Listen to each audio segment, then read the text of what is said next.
Excuse me, can you tell me the closest mall entrance to Macy's?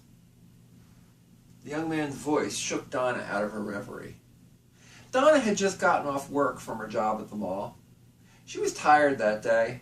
She just wanted to get home and relax and put her feet up. Donna was usually pretty careful about her safety, but this day she just wanted to get home. And besides, she was working in a pretty upscale area. All the same, there was something about this young man that Donna didn't like. But she couldn't put her finger on anything, and after all, she didn't want to be paranoid. No, I don't know, and I'm in a hurry.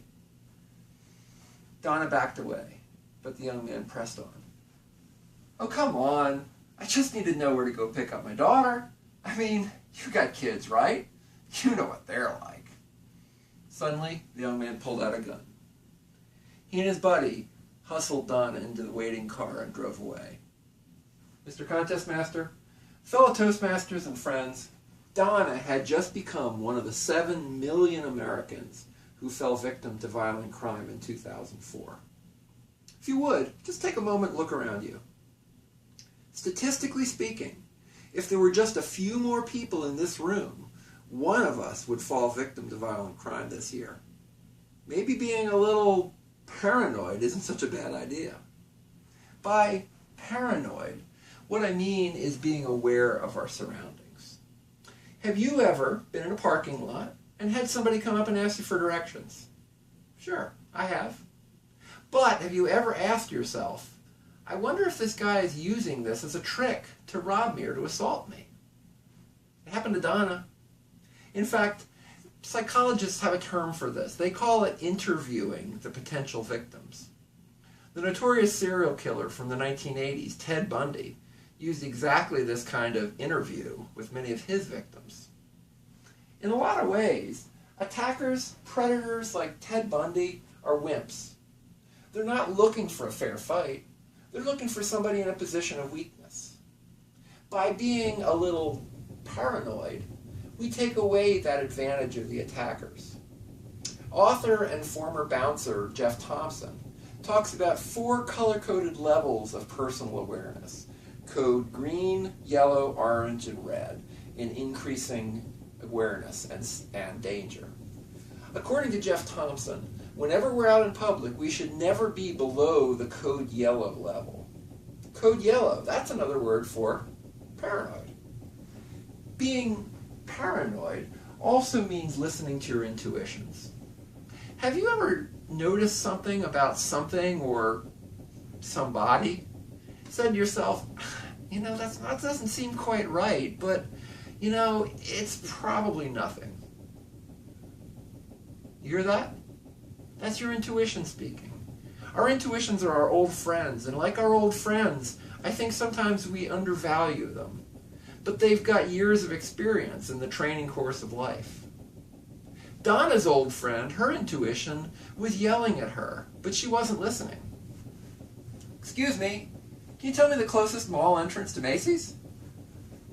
No, I don't know, and I'm in a hurry. Oh, come on. I just needed to know where to go pick up my daughter. Is your conscience or your intuition talking to you? Do you hear what he did?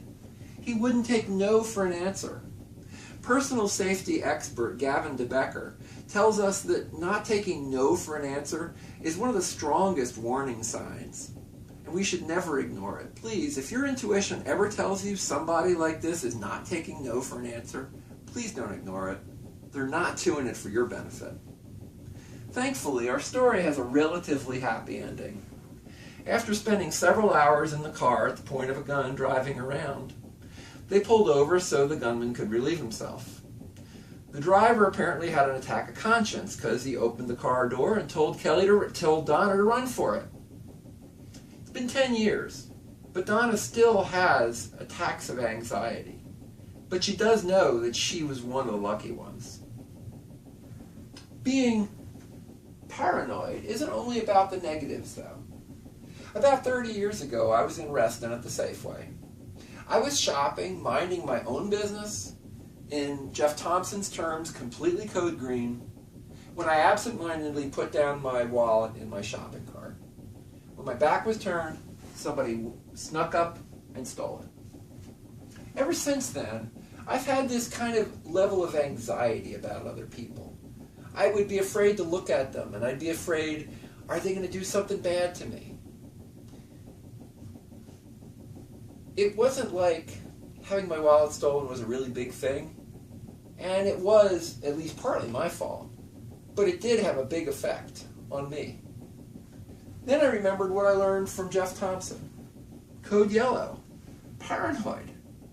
To my surprise, what I found is looking around myself, having that awareness, actually gave me a greater sense of security. Because I knew that if anything did happen, I'd be one step ahead of it. And most of the time I see nothing, which gives me even greater confidence. But wait, there's more! Don't you love it when there's a free gift? In my case, when I had my wallet stolen, I felt that I lost my faith in my fellow man, just a little bit.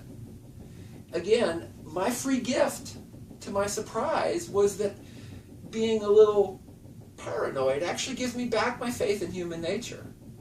Because now I can look at people, and I can look at them in the face, and I can realize, these aren't bad guys, they don't want to steal from me. They're just like me. It's a great feeling. So what's the verdict? Should we be paranoid? Yeah, just a little bit. Please be aware of your surroundings.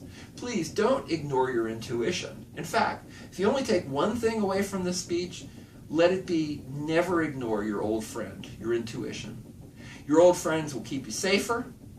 They will give you greater confidence. They might even save your life. Mr. Contest Master?